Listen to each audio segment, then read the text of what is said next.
నా పరిస్థితి ఆలోచించావా? పెళ్ళయి కూడా 2 ఆడపిల్లలు ఇంట్లో ఉన్నారు. ఒకరితి భర్తతో గొడవ, ఇంకొకరితి భర్తతోనే కలిసుండి బాధలు అనుభవిస్తోంది. నీ దిగులు నాకర్థం అవుతోంది. స్ట్రాంగ్గా నిర్ణయం తీసుకోవడానికి నాన్న వల్ల కాదు.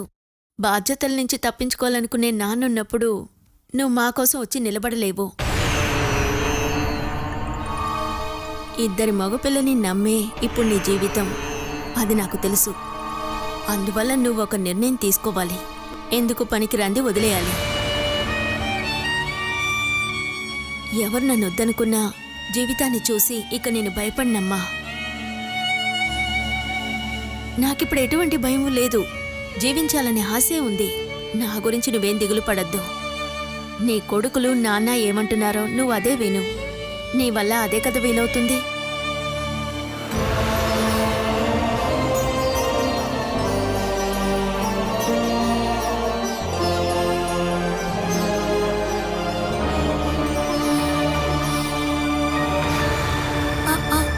నా బంగారు కొండ ఇదంతా తాగేయాలి, సరేనా? అప్పుడే కదా బాగా పెరుగుతారు. తాగు, ఫుల్లుగా తాగాలి. అమ్మ కొడుకుని చూడటానికి ఎవరొచ్చారో చూడు. అన్నయ్య, ఎవరొచ్చారో చూసావా? ఎందుకు హాస్పిటల్ తీసుకెళ్లారట?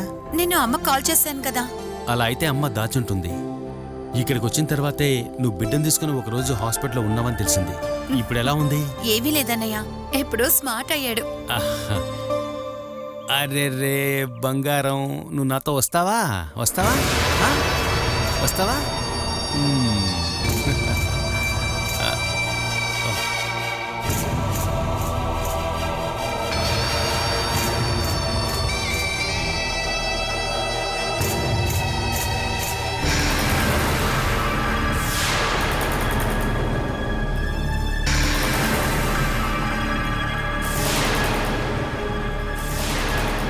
ఏంటి చెమ్మేలి, అక్కడే ఆగిపోయావు? ఇలా రా.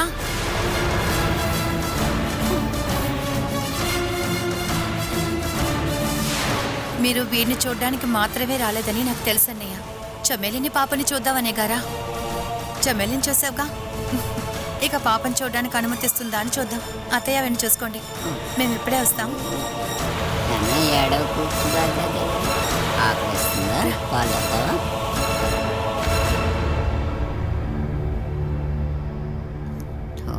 తాగు తాగు తాగు. చమేలి, డోర్ తెరు. చమేలి, తొందర పడుకో. చమేలి, 1 నిమిషం ప్లీజ్, డోర్ తెరు. ఒక విషయం చెప్పాలి. విషయం ఏంటో అడగమంటున్నారు. సూరజ్ సార్ గారా, మీరెప్పుడొచ్చారు? లాలి, తలుపు తెరు. తలుపు తెరవద్దని మేడం గారు చెప్పారు. అలా మీరు తెరిచానంటే నా పని గోవిందా. మీకు తెలుసు కదా, మీరేమనుకోకండి ప్లీజ్. నేను తలుపేసేస్తాను. తలుపు బద్దలు కొట్టి నా బిడ్డను తీసుకురావడమే కరెక్ట్. అప్పుడు మర్యాదగా వెనకే వస్తుంది. అదింకా సమస్యల్ని పెంచుతుంది. ఇలాగే నువ్వు ఒక 3-4 సార్లు వచ్చి వెళ్తే తన మనసు కూడా మారుతుంది. ఆ తర్వాత మీరు చమేలిని పాపని తీసుకుని తిరిగి వెళ్ళొచ్చు. దీనివల్ల చెడు తప్ప మంచి జరుగుతుందని నాకే కోసాన్ని అనిపించడం లేదు. లాక్కుని వెళ్ళడం నాకు తెలియక కాదు, నీకోసం ఊరుకుంటున్నాను.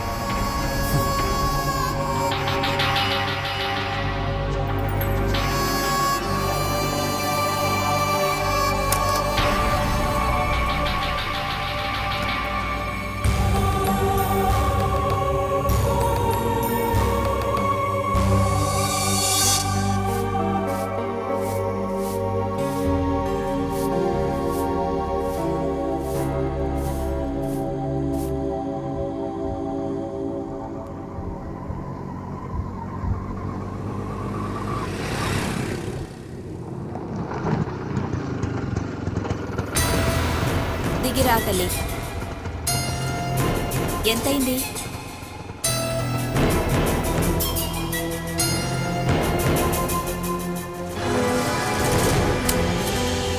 బంగారు తల్లి, శ్రీతల్లిని తీసుకురావడానికే వెళ్ళావా? మనస్ఫూర్తిగా మనోజ్ పాపను పంపాడా? నా కూతురు నాతోనే ఉంటుంది, అందుకు ఎవరి పర్మిషన్ అక్కర్లేదు. నువ్వు అక్కడికెళ్ళి గొడవ పెట్టావా? ఏం జరిగిందో చెప్పు జయా. శ్రీతల్లి నాన్నగారు ఏమన్నారు? అమ్మ నన్ను స్కూల్ నుంచి తీసుకొచ్చేసారు అమ్మమ్మ. మనోజ్ అనే పాపను పంపించేశారా వదినా? అందుకు ఆయన దగ్గర నేనేం పర్మిషన్ అడగలేదు కదా. నువ్వు తను తీసుకొచ్చిన విషయం మనోజ్కి తెలుసా? పాప కనపడడం లేదని పోలీస్ కంప్లైంట్ ఇస్తే ఏ అత్తయ్య, పాప ఇక్కడికి వచ్చిన విషయం వాళ్ళకి తెలీదా? తను ఏమని తీసుకొచ్చిందో ఎవరికి తెలుసు? పాపను ఎత్తుకుపోయిందని కేసు పెడతారు. దీనికి సంబంధించి ఏం కేసు పెట్టలేమ్మా. ఇక్కడికి వచ్చి నా కళ్ళ ముందుండే కదా నా కూతురుని తీసుకువెళ్లారు. అప్పుడు ఏ కేసు పెట్టలేదే మరి. ఇక మీదట ఏదైనా కేసు పెడితే కనుక దాని సంగతి నేను చూసుకుంటాను. రా తల్లి. అమ్మా జయ, అమ్మ దివ్య, నువ్వైనా తనకు అర్థమయ్యేలా చెప్పు. జే వదినా, మనోజ్ అనికి తెలియకుండా పాపను తీసుకొచ్చింది కరెక్ట్ కాదు. పాప కనపడలేదని టెన్షన్ ఇది అవుతాను. లేక నేను టెన్షన్ పడ్డాను కదా. ఆ బాధ ఏదో ఆయన కూడా కాస్త తెలుసుకొని శ్రీతల్లి నీ దగ్గరే ఉందని ఫోన్ చేసి చెప్పు. నాకు ఇప్పుడు చెప్పాలని లేదు. ఇంకా ఈ విషయం మీరెవరు చెప్పక్కర్లేదు కూడా. ఆల్రెడీ బోల్డ్ సమస్యలున్నాయి. అవి సరిపోవని ఇలా మొదలు పెడితే ఎలా జయ? అంటే నా కూతుర్ని అక్కడే ఉంచాలంటావా? నా వల్ల కాదు. ఈ విషయంలో ఎటువంటి సమస్య వచ్చినా ఎదుర్కోవడానికి నేను సిద్ధంగా ఉన్నాను. నాకు తోడుగా ఉండటానికి మీకు ఇబ్బంది కదా. కోర్టు కేసులను వస్తే నేను చూసుకుంటాను. నా కూతురు మాత్రం ఎక్కడికి పంపను. నువ్వెన్నాళ్ళని ఇలాగే బతుకుతావు? అదంతా నేను ఏర్పాట్లు చేసుకుంటానులే. నా కూతురు నా దగ్గరికి వచ్చేసిందిగా. ఇక మనోజ్ బావతో ఎటువంటి సంబంధం పెట్టుకోవాలో నేను చూసుకుంటాను. రావే.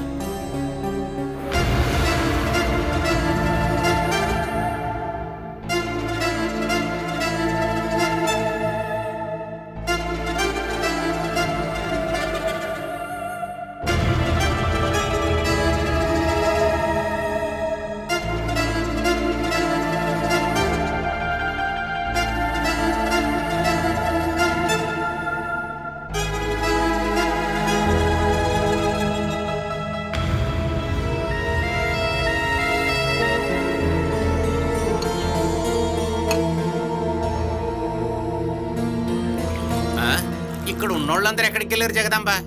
ఇక్కడ ఎవరో లేనట్లు అనిపిస్తుంది. అది కాదు, అందరూ రూములోకి వెళ్ళి తలుపులేసుకున్నారా? నువ్వేంటి ఏం చెప్పట్లేదు? ఏమైందే? అయ్యో వదలండి. అది కాదే, నీకేమైందే? ఏదో కళ్ళు తిరుగుతున్నాయండి. నేను ఏదైనా తాగటే అనుకునేమో చూస్తా. నాకు ఆగండి. ఎక్కడికి వెళ్తున్నారు? అదే వంటగదిలోకి. అక్కడ మంచినీళ్ళు తప్ప ఏమీ లేవండి. అదేంటి, ఇవాళ తినడానికి ఏం చేయలేదంటావా? ఎవరు చేస్తారు? పొద్దున్నే ఇంట్లో గొడవైంది. ఈ ఇంట్లో ఖర్చుల గురించి 2 కోడళ్ళు పోటీ పడుతున్నారు. వాళ్ళ మొగుళ్ళు కూడా. ఇక ఇంట్లో పస్తులే. నువ్వైనా ఏదో ఒకటి చేయమని చెప్పాలి కదా జగదాంబ. పిల్లల వల్ల ఈ ఇంట్లో భోజనానికి కూడా ఇబ్బంది పడతామని కల్లో కూడా అనుకోలేదు. నువ్వైనా ఎవరో ఒకళ్ళు పంపించి ఇంటికి ఏం కావాలో తెప్పించుకోవచ్చు కదా జగదాంబ. అందుకు డబ్బులు అక్కర్లేదా? డబ్బులు లేవా? మరి నువ్వు దాచిపెట్టిన డబ్బంతా ఏం చేసావు? ఏదో అవసరానికి కావాలని సుమేష్ కొంత తీసుకెళ్లాడు. ఇకపోతే పోయిన సంవత్సరం నుంచి ఇంటి ఖర్చులన్నీ నేనేగా భరిస్తున్నా. ఇంట్లో పైసా లేదు. నా ఒంట్లో కూడా శక్తి పూర్తిగా పోయింది. ఈ ఇల్లును చూసుకుంటానికి 3 మగాళ్ళుండి ఏం ప్రయోజనమే? ఇటువంటి పరిస్థితిలో మంచి ఆహారం తినడానికి మంచి టైం చూడాలా? ఈ కాస్తంటూ ఉన్నది ఈ చేతి గాజులు, మెళ్ళో గొలుసు. పరువు పోతుందని ఇంతకాలం తాకట్టు పెట్టలేదు. జగదాంబ నగలు తాకట్టు పెట్టి బతుకుతుందని ఊళ్ళో వాళ్ళు అంటారు కదండి. ఆకలి ముందు ఇటువంటివన్నీ ఒక అవమానాల జగదాంబ. ముందు కడుపు నిండని, తర్వాత అవమానాల గురించి ఆలోచిద్దాం. ఇక వేసుకుని ఏం ప్రయోజనం ఉందిలేండి. మీరన్నట్టుగా ముందు ఆకలి తీర్చుకుందాం. ఇదిగోండి, ఇది తీసుకెళ్ళి తాకట్టు పెట్టి ఇంట్లో కావలసినవి తీసుకురండి. బంగారం కొని దాచిపెట్టడం తప్ప దాన్ని అమ్మటానికి నీ మనసు అనుమతించదని నాకు తెలిసే. అటువంటి పరిస్థితి మనకి ఏర్పడింది కాబట్టి నువ్వు తీసిచ్చావు. ఇదేమో తాకట పెట్టిన వచ్చే డబ్బుల్లో అది నీ పొట్టలోంచి నిన్నే గుచ్చుతూ ఉంటుంది. అది భార్యకి ఉండటానికి తిండి పెట్టి బట్టలిచ్చి చూసుకునేవాడనే భర్త ఇన్ని సంవత్సరాల నుంచి ఇటువంటివన్నీ నీ ఇష్ట ప్రకారమే నువ్వు చేస్తూ ఉన్నావు. ఇన్ని సంవత్సరాలుగా నువ్వు నాకు ఆ అవకాశం ఇవ్వలేదు. ఎందుకంటే ఇన్నాళ్లుగా ఈ ఇంటికి మగుడు నువ్వే, భార్య నేనుగా ఉన్నాను కదా. భర్త అనే అవకాశంతో నీకు తిండి పెట్టే అవకాశం ఇప్పుడు వచ్చిందే నాకు. నీ భర్త అనే స్థానంలో అది నా బాధ్యత. అందువల్ల నేను కష్టపడి సంపాదించిన డబ్బుతో అది నేను నెరవేరుస్తాను. ఇప్పుడు నువ్వు కొంచెంసేపు రెస్ట్ తీసుకో. నేను ఇప్పుడే వస్తాను.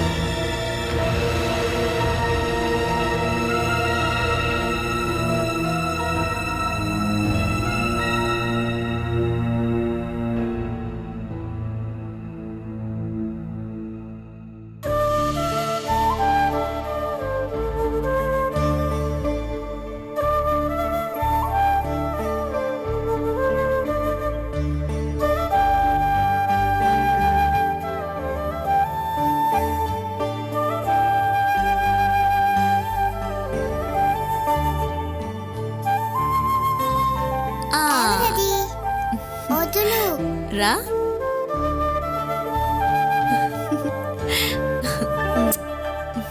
నేను నీకు గుర్తున్నానా? బాలా పిన్నియే కదా. నువ్వు వచ్చావని నాకు తెలుసు.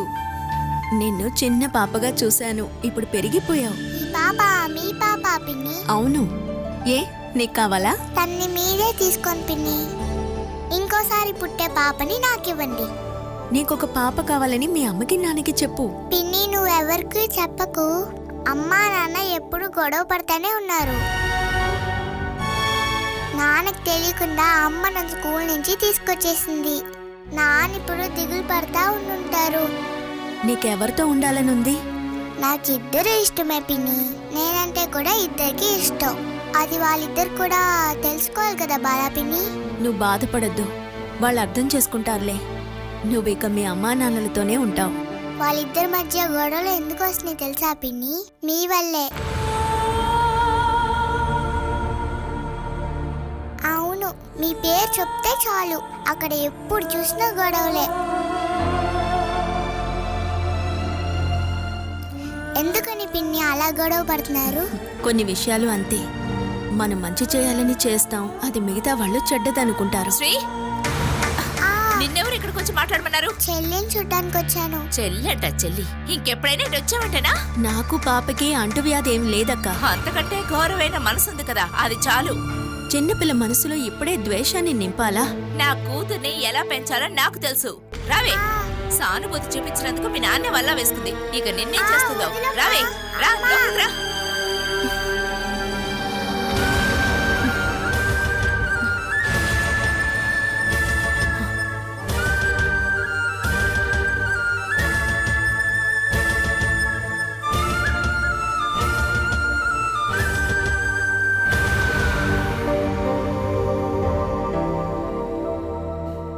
చమేలి భోంచేసిందా అత్తయ్య?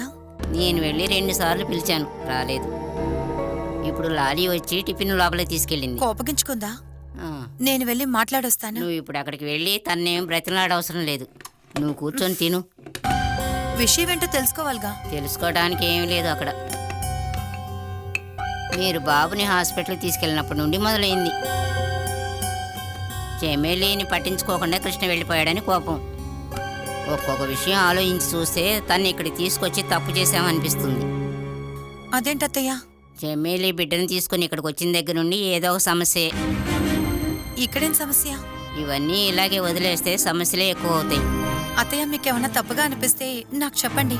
కృష్ణ భార్య నువ్వు కాదు తనే అన్నట్లు ప్రవర్తిస్తుంది. మీ చూపులోనే ఉంది అత్తయ్య. బ్రదర్స్ లేని చమేలికి ఆర్కే ఒక బ్రదర్ లాగా అనిపించచ్చు కదా. సొంత అన్నయ్యతో చూపిస్తున్న చనువు కూడా తను చూపించచ్చుగా. చూడు ప్రీతి, చాలా బంధాలు ఇలాగే మొదలవుతాయి, అన్నా చెల్లెళ్ళు అన్నట్టు. కానీ మన దాకా వచ్చేసరికి అలాంటివన్నీ మనం ఒప్పుకోలేము. మీరేమన్నా ఇలా చెప్తుంటే నాకు కూడా భయంగా ఉంది అత్తయ్య. భయపడాలమ్మా. ఎంతో జాగ్రత్తగా చూసి నడుచుకుంటేనే మన కుటుంబ జీవితం సంతోషంగా సాగుతుంది, తెలుసుకో.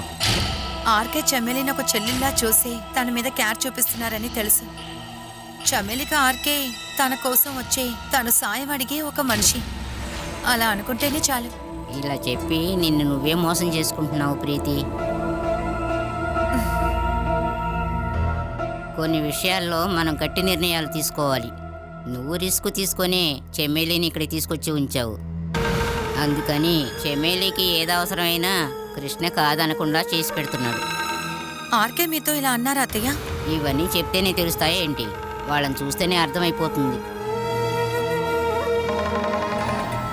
ఎవరికి ఏ సహాయం కావాలన్నా ముందుకొచ్చి చేసేవాడే కృష్ణ. నా వల్ల కాదని వాడు మొహం మీదే చెప్పలేడు. అందుకే ఈ సమస్యలన్నీ. అలాంటి సమస్య వాడికి ఇక్కడ కూడా ఎదురయ్యింది.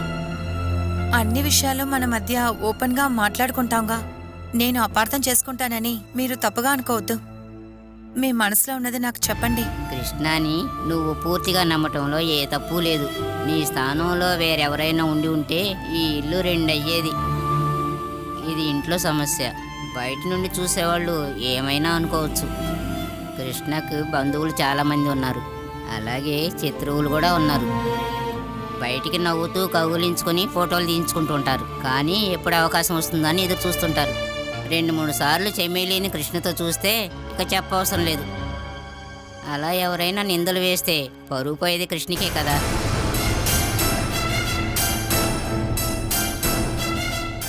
అలా జరగకముందే మనం అడ్డుకోవాలి.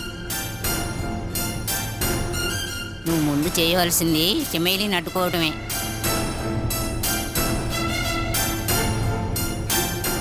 అలా కాకుండా తను చెప్పినట్టు ఆడుతున్న కృష్ణను అడ్డుకోవాలంటే అది కూడా చెయ్యాలి.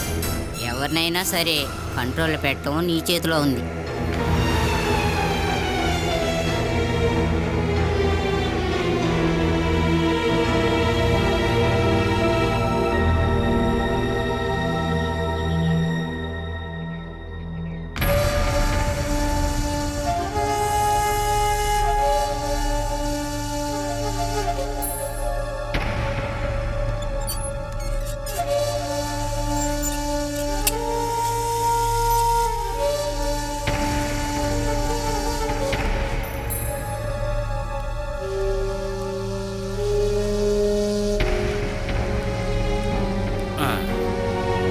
నువ్వెందుకు జగదాంబ ఇక్కడికి వచ్చి కూర్చున్నావు?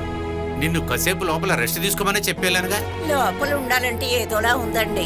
కాస్త గాలి పీల్చుకుందామని ఇక్కడికి వచ్చి కూర్చున్నాను. నువ్వు ఇలా తిరుగుతుంటే ఏదైనా దెబ్బ తగిలిందనుకో కష్టమైపోతుంది కదా. అప్పుడు నా వల్ల ఎవరికి బాధ ఉండదుగా. నువ్వు కాదని ఎవరు చెప్పారు? ఈ ఇంటికి యజమాని నువ్వే కదే.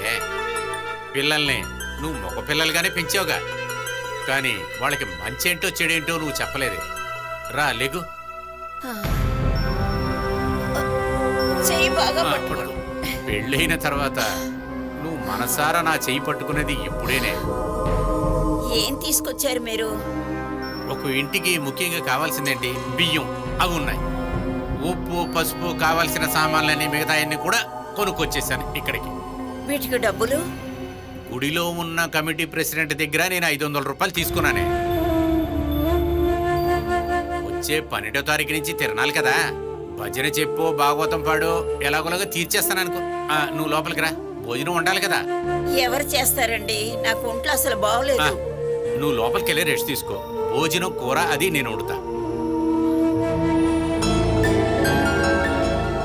తిరణాలకు వెళ్ళినప్పుడు వాళ్ళు భోజనం వండుతుంటే నేనే దగ్గర నుండి చూసేవాడిని. నేను అద్భుతంగా చేసిస్తాను చూడు. నువ్వు తిన్న తర్వాత ఎలాగుందో చెప్పు.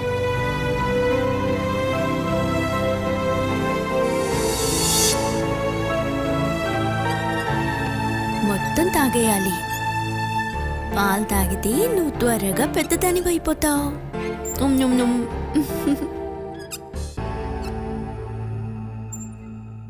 బాలా పిన్ని చెల్లి పేరేంటి?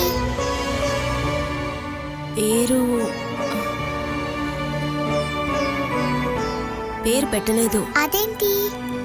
పాపని ఉయ్యాల వేసేశారు కదా పిన్ని. ఉయ్యాల వేసేటప్పుడే పేరు పెడతారని నాయనమ్మ చెప్పింది. పాపకి ఫంక్షన్ సరిగ్గా జరగలేదు. అయినా కూడా పిలవడానికి పేరుండాలి కదా. నీకు నచ్చిన పేరు చెప్పు పెడదాం. అలా వద్దులే, మీ పాపే కదా, మీకు బాగా నచ్చిన పేరు పెట్టు పిన్ని.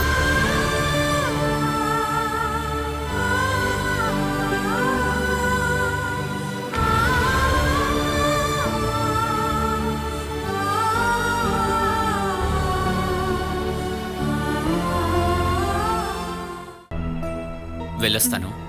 ఇదిగోండి ఫోన్. ఆర్కే, వెళ్ళకండి, నేను వస్తాను. నువ్వెక్కడికి చెమ్మేలి? నేను అర్జెంటుగా పాప కొన్ని వస్తువులన్నీ కొనాలి. నువ్వు ఆ లిస్టు ఆర్కే చేతికివ్వు, కొనుక్కొస్తారు. అక్కర్లేదు, నన్ను టౌన్లో వదిలితే చాలు. నువ్వెక్కడికి చెమేలి? కొంచెం పర్చేస్ చేయాలి. నువ్వు పర్చేజ్ చేయడానికి వెళ్తే నీ బిడ్డని ఎవరు చూస్తారు? ఇక్కడ మీరు ప్రీతి ఉన్నారు కదా, లాలి ఇప్పుడు వచ్చేస్తుంది. నేను 1 అవర్లో వచ్చేస్తాను. తనతో వాదించకండి, తనని రానివ్వండి. ఇక తన తాళానికి డాన్స్ ఆడకండి. నేను చెప్పేది సరిగ్గా విను. ఆర్కే ఇప్పుడు వెళ్ళండి. ఆర్కే నన్ను తీసుకువెళ్ళండి. నువ్వు ఆర్కేతో వెళ్ళకూడదు. తనకి చాలా పనులున్నాయి. ప్రీతి, నన్ను నువ్వు కంట్రోల్ చేయొద్దు. ముందే నేను నిన్ను కంట్రోల్ చేసుండాలి. అది నా మిస్టేకే. ఇక మీదట ఆ తప్పు నేను చెయ్యను. నేను ఆర్కేతో వెళ్తాను. రండి ఆర్కే వెళ్దాం. నేను నిన్ను వెళ్ళకూడదని చెప్తున్నానా?